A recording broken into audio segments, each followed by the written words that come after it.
Assalamualaikum warahmatullahi wabarakatuh, rekan-rekan semua insan pengadaan dimanapun Anda berada.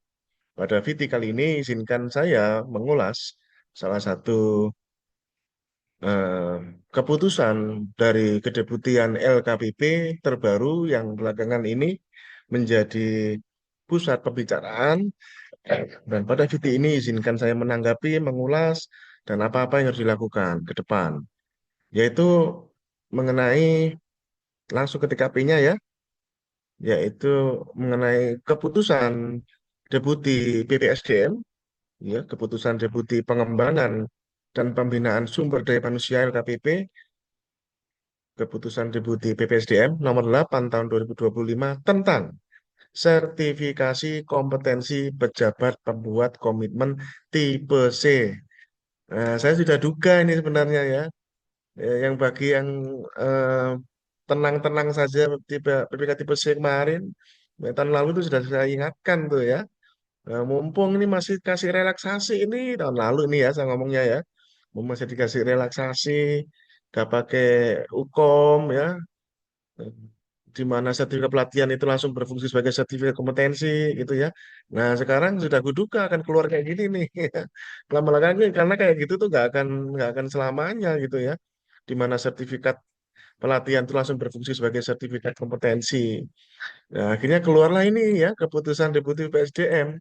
Ya ini mungkin pro kontra dan lain sebagainya ya, mempersulit, mempermudah itu tergantung dari persepsi bagaimana mindsetnya melihat dari keputusan Deputi ini. Tapi izinkan pada video ini saya akan mengulas apa sih isi ini ya, isi dari keputusan Deputi BPD BPSDM ini, LKPP ini yang mengatur mengenai sertifikasi kompetensi PPK tipe C.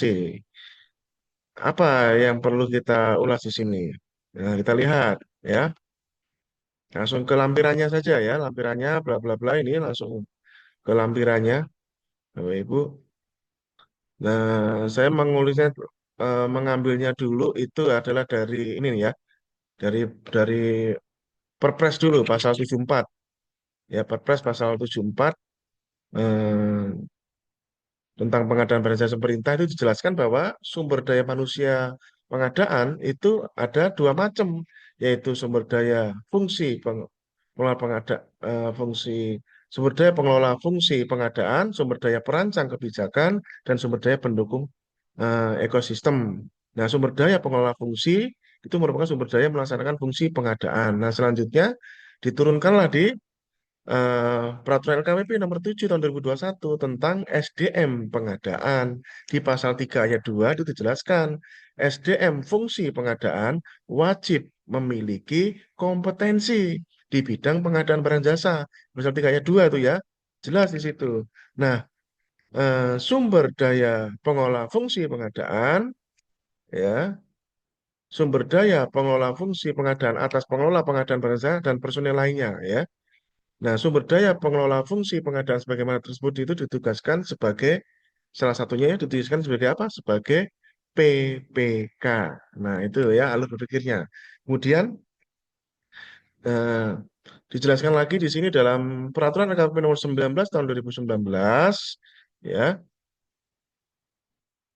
tentang perubahan Peraturan LKP nomor 15 tahun 2018 tentang pelaku pengadaan bahwa PPK dapat dijabat oleh pengelola pengadaan, analis pengelola keuangan APBN, peranata keuangan APBN mahir, peranata keuangan APBN penyelia, atau ASN di lingkungan ke instansi pemerintah dan ASN di lingkungan TNI Polri. Gitu ya. Di peraturan LKPP nomor 19 tahun 2019. Nah, PPK sebagaimana dimaksud di Perlem 19 2019 itu ya, selanjutnya diatur lebih lanjut lagi dalam peraturan LKPP nomor 7 tahun 2021 tentang SDM bahwa PPK itu ada tipologinya. Tipe A, tipe B, tipe C. Ini ya, tipe A, tipe B, tipe C. Nah, memperhatikan ketentuan ini, maka keputusan ini disusun untuk apa? Mengatur ulang ketentuan kompetensi para PPK khususnya tipe C, ya, agar good governance ya tata laksananya pemerintahan yang dapat terwujud dan memberikan kepastian pemaknaan kompetensi yang dibuktikan dengan sertifikat kompetensi itu kayak gimana maksudnya. Maka ini memang tujuan disusun ulang. Langsung ke ini pengertian silakan dibaca, saya langsung ke sini aja ya. Ketentuan sertifikasinya ini sudah berubah ya, disesuaikan. Jadi sertifikasi tipe C ini ditujukan bagi siapa? Bagi SDM, sumber daya manusia pada instansi pemerintah semuanya ya, yang menjalankan tugas di bidang pengadaan barang jasa sebagai PPK pada pekerjaan sederhana. Ini PPK tipe C. Ditujukan juga kepada siapa nih? Kepada Polri, TNI, BIN yang menjalankan tugas di bidang pengadaan barang jasa, PPK sederhana. Pengelolaan pekerjaan sederhana dimaksud ini apa? Operasional, rutin, standar, berulang. Ini ya, operasional, rutin, standar, berulang. Tuh, antara itu ya. Nah, ini bagaimana sertifikasinya sekarang nih? Syaratnya adalah punya surat tugas dari instansi ya yang untuk mengikuti uji kompetensi berupa tes tertulis. Pakai tes tertulis ini jadinya kayak level 1 ya jadinya ya. Ya, dalam sertifikasi kompetensi tipe C. Ya, entah ya, saya menanggapinya seperti bagaimana ya. Kalau kita sebagai fungsional pengelola pengadaan, sebenarnya itu ya hal yang seharusnya gitu ya. Tapi pasti orang tidak akan memandang itu semua kan ya. Kalau kita kan fungsional ya, kami fungsional malah bukan cuma hukumnya bukan cuma tes tertulis ya, macam-macam gitu ya. Ini seperti itu. Ya kita tergantung cara memandangnya ya. Ini jadi itu punya surat tugas, kemudian ijazahnya S1 atau D4 ya golongannya. Atau di sini ya golongannya 3A atau disederhanakan dan disederhanakan dengan 3A. Jadi nggak mesti memiliki S1 ya,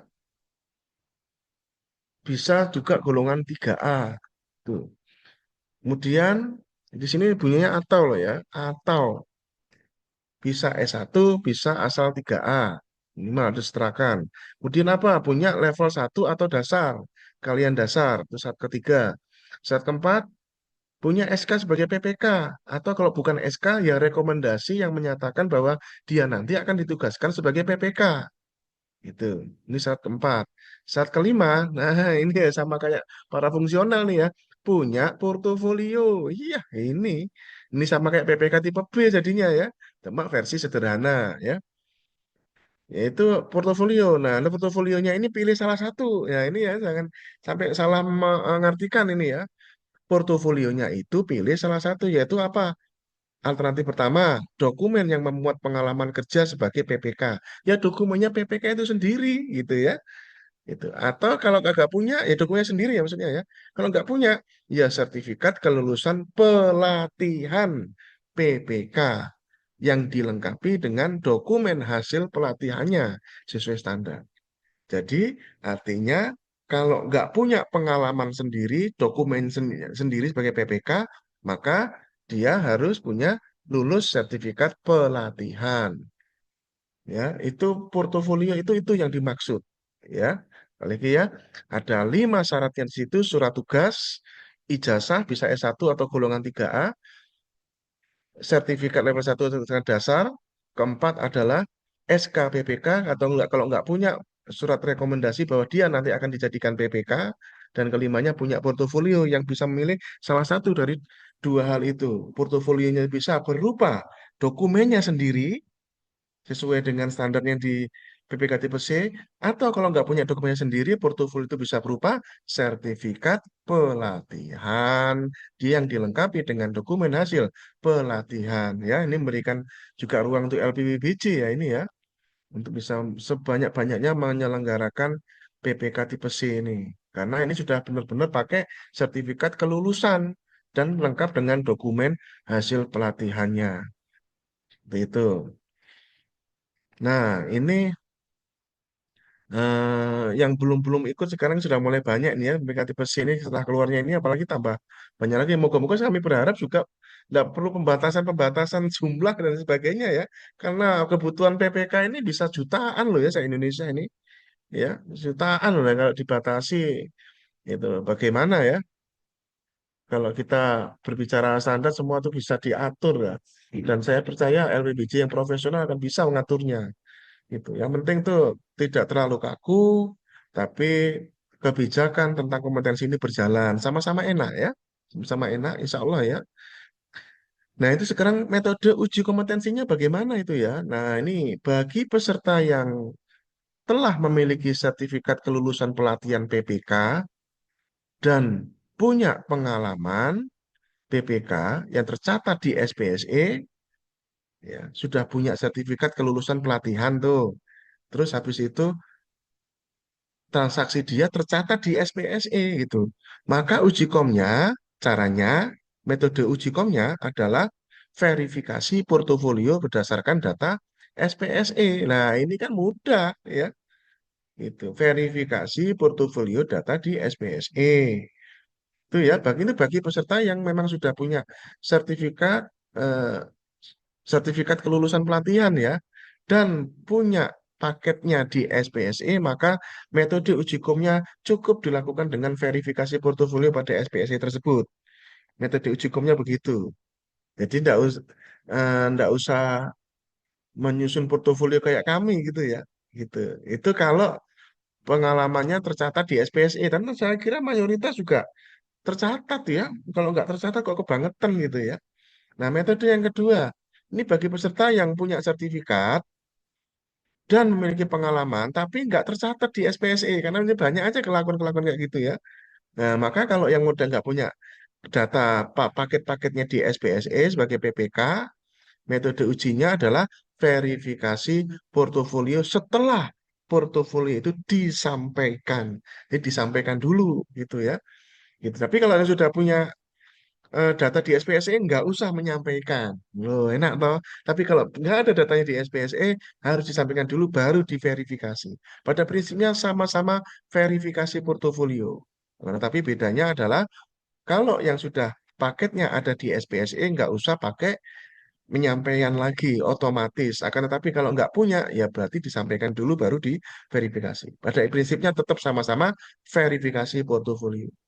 Itu kemungkinan kedua. Nah, kemungkinan ketiga nih, bagi peserta yang telah memiliki sertifikat kelulusan pelatihan PPK, tapi babar blas nggak punya pengalaman PPK, maka bagaimana cara metode uji kompetensinya? Metode uji kompetensinya adalah verifikasi portofolio dan tes tertulis. Ini memberikan ruang kepada para pengguna anggaran atau kuasa pengguna anggaran yang mau meng-create PPK baru yang bahkan nggak punya pengalaman sekalipun, ini sudah diberikan ruang di dalam keputusan Deputi PPSDM ini. Saya ulangi lagi ya, bahwa keputusan Deputi PPSDM ini khususnya adalah sudah memberikan ruang ya kepada pengguna anggaran untuk bisa menciptakan personel-personel PPK tipe C yang baru yang bahkan nggak punya pengalaman itu ya. Bahkan nggak punya pengalaman sama sekali tetap bisa menjadi PPK tipe C dengan melewati verifikasi portofolio dan tes tertulis. Ya, metode. Jadi tes tertulis ini bagi yang memang pendaftarnya itu sudah punya sertifikat kelulusan pelatihan tapi nggak punya pengalaman, maka dia ikut tes tertulis. Ya, asal punya sertifikat kelulusan pelatihan, tinggal ngikuti verifikasi portofolio dan tes tertulis. Karena juga yang kemarin itu banyak seperti itu ya, seperti yang saya alami ketika menjadi fasilitator PPK tipe C itu nggak semua punya pengalaman, tapi mereka lulus ya sertifikat PPK tipe C, maka ini tinggal dilanjutkan dengan tes tertulis. Nah, itu kemungkinan ketiga, itu ya. Kemungkinan keempat, ya, kita flashback sebentar. Kemungkinan pertama tadi adalah lulus pelatihan dan punya paketnya di SPSE. Kemungkinan kedua, lulus pelatihan tapi paketnya kagak ada di SPSE, maka verifikasi portofolionya disampaikan dulu. Itu. Kemungkinan ketiga, lulus pelatihan PPK tipe C, tapi babar belas nggak punya pengalaman, maka verifikasi portofolionya adalah ditambah dengan tes tertulis, gitu ya. Nah, kemungkinan keempat ini adalah bagi peserta yang memilih apa namanya bagi peserta yang telah memiliki pengalaman PPK dan ini ya sudah punya pengalaman PPK nih dan belum memiliki sertifikat kelulusan pelatihan dan atau memiliki sertifikat PBJ tingkat dasar, maka metodenya adalah verifikasi portofolio dan tes tertulis. Jadi metode uji kompetensi verifikasi portofolio dan tes tertulis, ya, verifikasi portofolio dan tes tertulis untuk PPK tipe C hanya diberlakukan untuk PPK yang sudah lulus pelatihan tapi nggak punya pengalaman atau PPK yang nggak punya sertifikat pelatihan. Yang penting punya sertifikat tingkat dasar. Itu pakai portofolio dan tes tertulis. Saya ulangi lagi ya.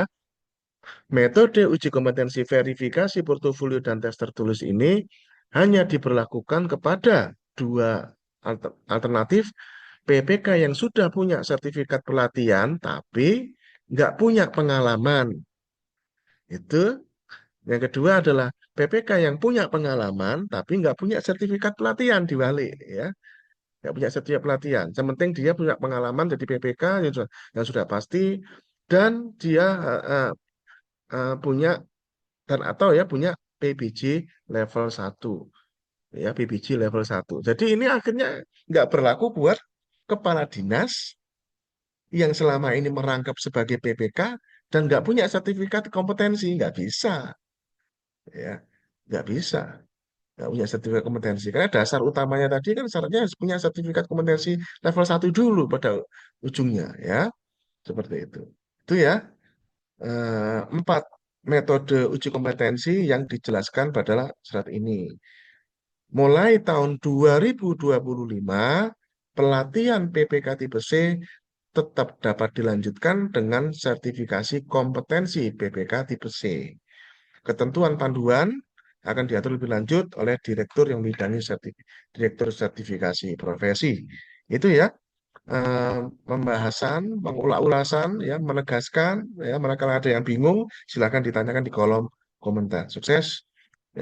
Dan sekali lagi sebagai penutup, saya sudah sering mengingatkan pada tahun lalu, mumpung LKPP itu bikin relaksasi, nah sekarang sudah benar-benar dijalankan ya uji komnya, walaupun sebenarnya juga cukup bijak ya menurut saya ya karena tidak semua menggunakan verifikasi portofolio dan tes tertulis. Jadi kalau yang sudah punya datanya di SPSE dan punya pelatihan ya wes itu ya yang jadi paling-paling tinggal nambahin pelatihannya saja gitu ya. Penting punya data di SPSE. Dan saya salutnya berikutnya itu adalah membuka ruang kepada PPK yang nggak punya pengalaman. Pokoknya dia sudah ikut pelatihan PPK tipe C aja dulu dah sudah punya ikut lulus pelatihan PPK tipe C lengkap dengan dokumen hasil kerjanya. Tapi dia bukan PPK, dia belum pernah jadi PPK dan nggak pernah punya pengalaman jadi PPK, diberikan ruang. Asalkan lulus verifikasi portofolio dan tes tertulis. Itu ya, sukses jaga integritas.